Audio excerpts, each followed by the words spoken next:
ওনারা দেখছেন কে কে টিভি বাসন্তী। আজকের আলোচনায় আমি আব্দুল মোমেন লস্কর।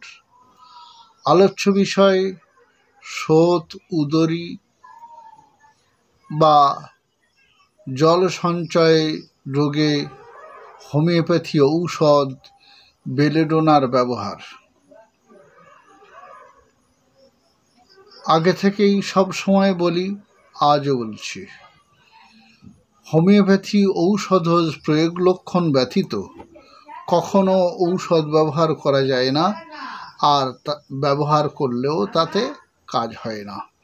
তাই সকলেই মনোযোগ সহকারে বারবার করে দেখতে থাকুন এবং হৃদয়ঙ্গম করে নিন ভিডিওটাকে। প্রয়োগ লক্ষণগুলো একেবারেই বুঝে সুঝে নিয়ে নিন। বেলেডোনা ব্যবহার হয় হঠাৎ ফুলে যাওয়ায়, তীব্র জ্বর থাকে, চোখ মুখ থমথম করে লালাভ হয়ে যায়, বা অন্য কোনো কারণে ফুলে যায়। ঠান্ডা লেগে ফুলতে পারে বা অন্য কোনো কারণে ফুলে যেতে পারে। মোটামুটি হঠাৎ ফুলে যাওয়া, সেখানেই বেলেডোনা ব্যবহার করা যেতে পারে। তবে মুখ চোখ এগুলো থমথমে থাকতে হবে, লালাভ থাকতে হবে, আর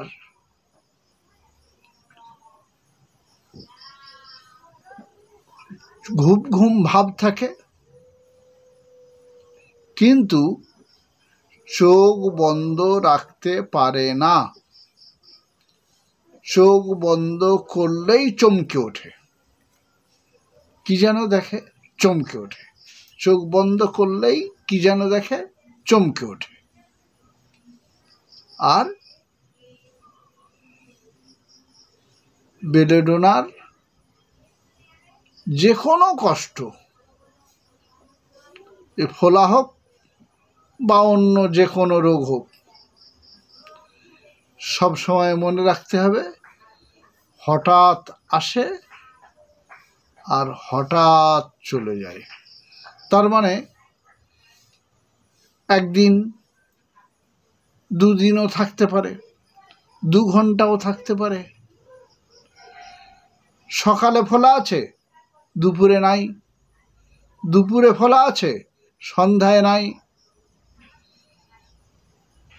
অথবা একদিন ফোলা আছে, পরের দিন নাই।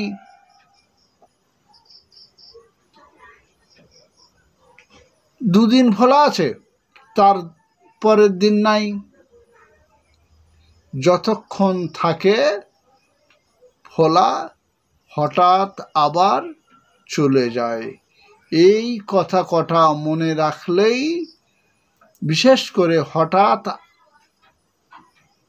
যে কোনো রোগের সৃষ্টি হওয়া আর হঠাৎ চলে যাওয়া, এটাই বেলেডোনার একেবারেই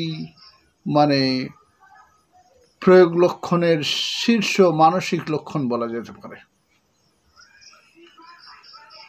চোখ মুখটা লাল থমথমে থাকে। যাই হোক, আজকের এ পর্যন্ত।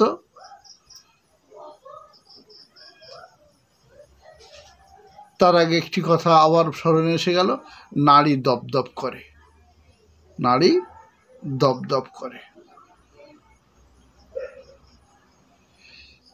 এই পর্যন্ত।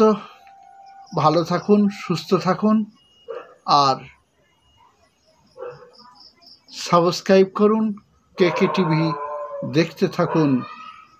দেখতে থাকুন ঔষধ লক্ষণগুলি হৃদয়ঙ্গম করে নিন।